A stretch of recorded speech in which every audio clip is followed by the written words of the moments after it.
नवरो पादलो तर सुगंध म्हणणारी बायल दुर्गंधात नाक मुरडायची नाही. मंडळी, ही मालवणी म्हण आहे. या मालवणी म्हणीचा प्रत्यय आज प्रत्येकाला येतोय. भाजप नेते गोपीचंद पडळकर यांनी जयंत पाटील यांच्याबद्दल काही वक्तव्य केली. जी वक्तव्य निषेधार्ह आहेत ती आहेत, ती चुकीची आहेत ती आहेत, आणि त्याचं कोणीही समर्थन करत नाही. पण त्यानंतर अशी वक्तव्य जेव्हा भाजप नेता करतो, तेव्हा एकदम महाराष्ट्राची संस्कृती वगैरे वगैरे आठवायला लागते. शरद पवार यांनी तर देवेंद्र फडणवीस यांना फोन केला आणि निषेध केला.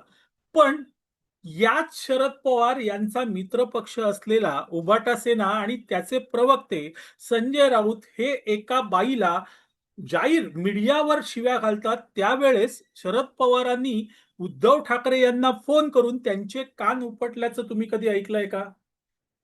देवेंद्र फडणवीस यांच्या आईवर आणि पत्नीवर आक्षेपार्ह विधानं करण्यात आली, शिवीगाळ करण्यात आलं. त्यावेळेस शरद पवार पुढे येऊन हे चुकीचं आहे असं बोललेलं कधी ऐकलंयत का?